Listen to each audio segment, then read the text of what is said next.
Et pour parler de l'importance de ce colloque militaire qui s'est tenu à l'occasion du 49e anniversaire de la victoire du 6 octobre, nous avons le plaisir d'accueillir au bout du fil le général Adel Al-Oumda qui est expert militaire. Bonsoir, monsieur. Bonsoir, vous êtes le bienvenu. On veut l'importance de ce symposium éducatif qui est venu à l'anniversaire de la victoire du 6 octobre. La preuve de loyauté et de la noblesse, ce symposium révèle le bon trait de la personnalité égyptienne. C'est un indicateur que tous les fils des forces armées ont déployé l'impossible pour réaliser la victoire et pour réaliser et pour sauvegarder la sécurité nationale.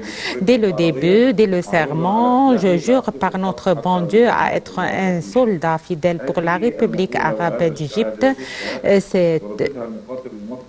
Cette phrase a été répétée par le soldat dans la faculté des forces armées. Il déploie tous ses efforts. Voilà, c'est son but. Voilà, c'est son message et son doctrine.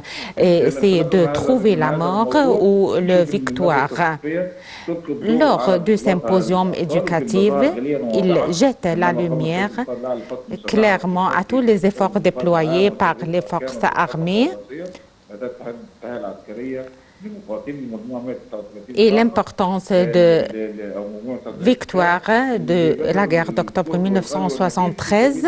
Ils ont déployé tout précieux et tout cher pour réaliser la victoire et le triomphe. Deuxième effort, lors de son symposium également, Monsieur le Président a rendu hommage et il salue toutes les familles des leaderships militaires qui se trouvent dans la salle comme un aveu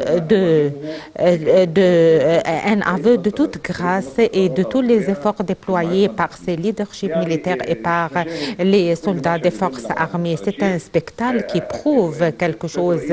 Il prouve que Monsieur le Président assure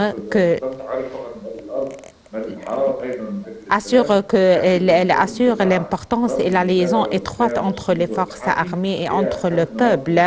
Notre symbole et notre but, c'est la lutte.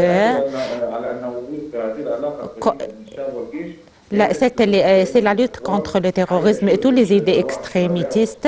La liaison est étroite entre les forces armées et le peuple.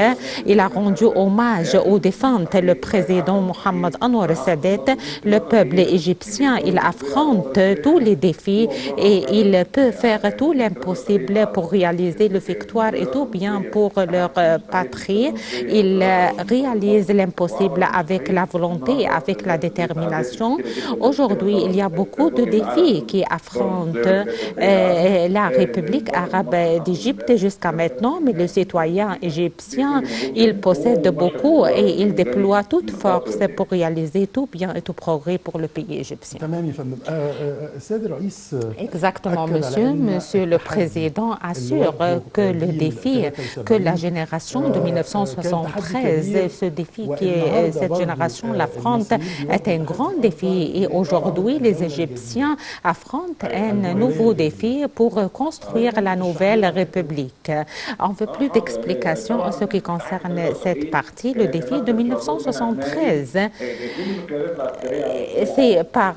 C'est un défi devant nos forces armées et devant les hommes militaires des forces armées.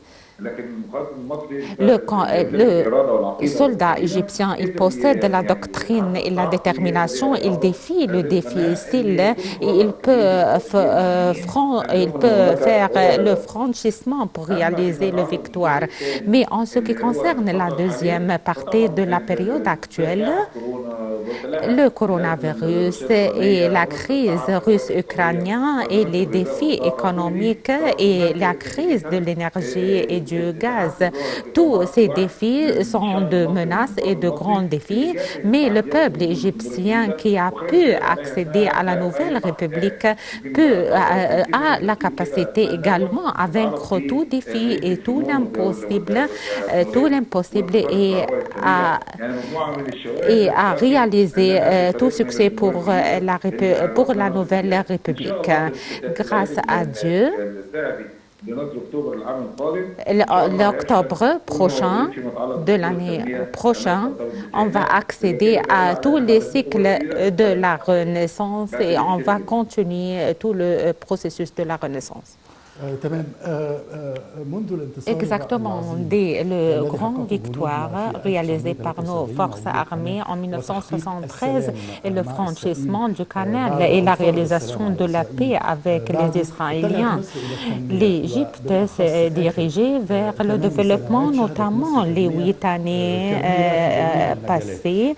Il y a un grand développement dans tous les domaines. Est-ce que vous pouvez résumer la prospérité et le développement et les projets nationaux lors des 8 années passées?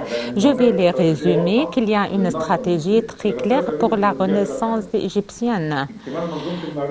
Accomplir le système et accomplir la vision. Troisième partie, c'est compléter et accomplir le système militaire et économique lors de la prochaine période et le peuple égyptien a pu surmonter tous les défis qui les affrontent. Ils ont pu réaliser le succès et la grande réussite parce que c'est un système qui s'accomplit et une grande vision qui se réalise sur le champ. Le général Adel El-Hamda, vous êtes expert militaire. Je vous remercie pour ces explications concernant le colloque militaire qui a été tenu aujourd'hui, présidé par le président de la République, à l'occasion du 49e anniversaire de la victoire de 6 octobre en 1973. Je passe à notre deuxième reportage. C'est toujours à l'occasion du 49e anniversaire des glorieuses victoires d'octobre. Le président Abdel Fattah el-Sisi, président de la République et commandant suprême des forces armées, a déposé des gerbes de fleurs hier sur les tombes du soldat inconnu à Madinat Nasr, ainsi que sur celles des deux dirigeants Anwar el-Sadat et Gamal Abdel Nasser. Le président el-Sisi a ensuite présidé une réunion du Conseil suprême des forces armées, lors de laquelle a été abordé des sujets concernant des activités armées, ainsi que leurs efforts dans la préservation de la sécurité sur tous les plans stratégiques. Voici les images.